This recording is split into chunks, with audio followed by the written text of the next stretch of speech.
Hello, দেখা যাচ্ছে? হ্যাঁ, এসছে। ওকে। তো আজকে আ নেতাজি সুভাষচন্দ্র বোস এবং Indian National Army Azad Hind Fauj এর ব্যাপারে আ কিছু বলবো। আম মেইনলি যেটা আমি আজকে কভার করব সেটা হলো গিয়ে যে নেতাজি এবং আজাদ হিন্দ বাহিনীর ব্যাপারে কিছু ফ্যাক্টস অ্যান্ড ইনফরমেশন যেগুলো হয়তো আমরা সেভাবে আমাদেরকে পড়ানো হয়নি বা আমরা জানি না। এবং আ নেতাজি নিয়ে যে বিভিন্ন থিওরি আ উনার মৃত্যু এবং তারপরে যা কমিশন গঠন হয়েছে এবং তারপরের যে ঘটনাগুলি সেগুলো আমি ব্রিফলি কভার করার চেষ্টা করব। আপনাদের যদি কোনো প্রশ্ন থাকে তাহলে আমি রিকোয়েস্ট করব সেগুলো লাস্টের জন্য রাখার জন্য। আমি জানি না সময় কতটা বাঁচবে।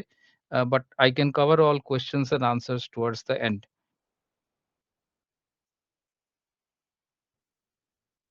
তো এই ১ম স্লাইডে আ কিছু আ পিকচারস এর দ্বারা আ বেসিক্যালি আম নেতাজি এবং আজাদ হিন্দ ফৌজের আ যে আ যে ইতিহাস এবং যে গাথা সে জিনিসটা আপনাদের সামনে দেখানোর চেষ্টা করছি।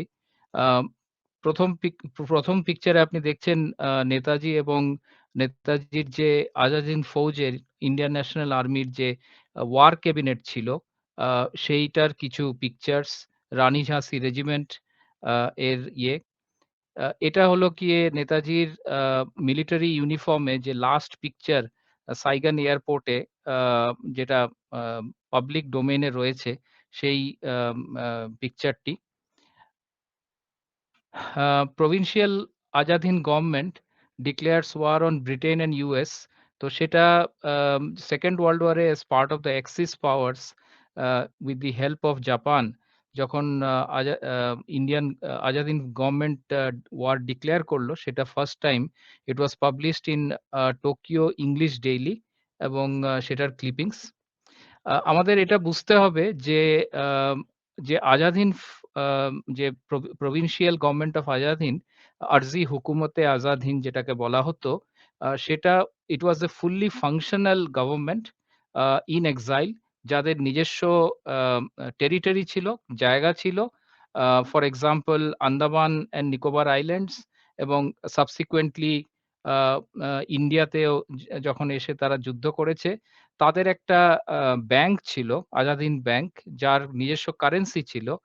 পোস্টেজ স্ট্যাম্প ছিল তাদের এবং সেই পোস্টেজ স্ট্যাম্পগুলো ব্যবহৃত হতো।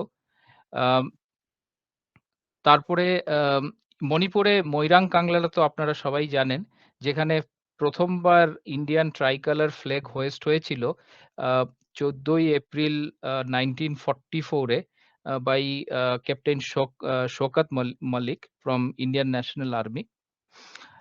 এবং সেখানে নেতাজির যে আ স্ট্যাচুটি রয়েছে।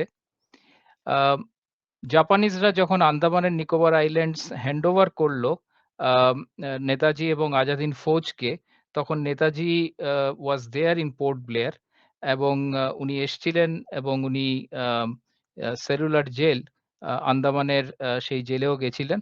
সেটার পিকচার এবং সাবসিকুয়েন্টলি আম এটার নাম হয়েছিল শহীদ এন্ড স্বরাজ আইল্যান্ডস। কিন্তু খুব দুঃখের বিষয় হলো যে আ যখন ইংরেজদের হাতে চলে যায় এবং সাবসিকুয়েন্টলি ইন্ডিপেন্ডেন্স পাওয়া যায়, তারপরে সেটার নাম আবার আন্দামান এন্ড নিকোবর আইল্যান্ডস হয়ে যায়। যেটা সাবসিকুয়েন্টলি চেঞ্জ হয়েছে, আমি ওটাকেও কভার করব। আ এটা হলো হিন্দুস্তান স্ট্যান্ডার্ড এ 1945 এ যে আ প্লেন অ্যাক্সিডেন্ট এর পরে সুভাষচন্দ্র বোস ডেড যে ডিক্লেয়ার হয়েছিল এবং সেই পেপার ক্লিপিংটা আ সাবসিকুয়েন্টলি উনার আ আ বড় ভাই শরৎচন্দ্র বোস আ 'দি নেশন' বলে একটা পত্রিকা এডিট করতেন। উনি এডিটর ছিলেন এবং আ স 1945 এর পরে আ সেই পত্রিকায় শরৎচন্দ্র বোস আ লিখেছিলেন যে, 'নেতাজি ইন রেড চায়না।' তো উনার কাছে সেই ইন্টারনাল ইনফরমেশন ছিল যে Netaji was in China after the alleged plane crash. Uh subsequently বিভিন্ন সংবাদ মাধ্যম এবং বিভিন্ন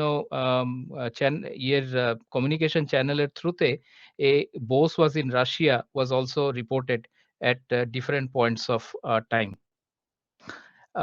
বিভিন্ন ওয়েস্টার্ন করসপন্ডেন্টস এবং নিউজ মিডিয়া চ্যানেলরা at times they have reported যে Netaji is alive and was reported to have been seen in different parts of the world. এই ক্লিপিংটা যেটা নেতা আইএনএ ম্যান অলরেডি এক্সিকিউটেড, তো এটা হলো গিয়ে যে 1945 এ আইএনএর সারেন্ডার এবং ইন্ডিপেন্ডেন্সের পার্টিশনের মধ্যের যে টাইম পিরিয়ডটা, সেই সময় many INA soldiers were executed without trial. তো কিছু জায়গা আছে যে নাম হলো জিকারগাছা, নীলগঞ্জ এবং বারাসত পশ্চিমবঙ্গে। সেখানে অলমোস্ট 25,000-এর আউট অফ 25,000 অলমোস্ট 10,000-এর উপরে আইএনএ সোলজারদেরকে রাতের অন্ধকারে তাদেরকে এক্সিকিউট করা হয়েছিল কোনো ট্রায়াল ছাড়া, মানে তাদেরকে মারা হয়েছিল।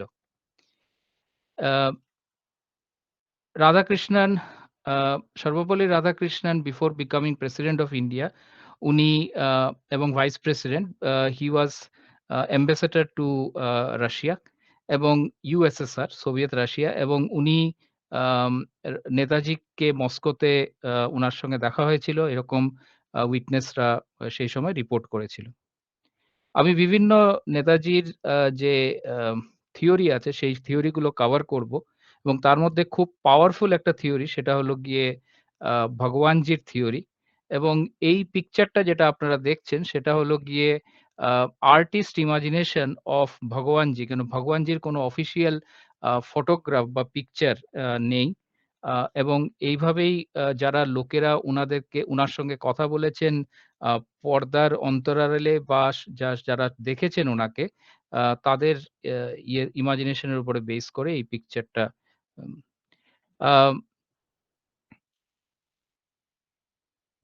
এই জিনিসগুলো আমি কভার করব পরে।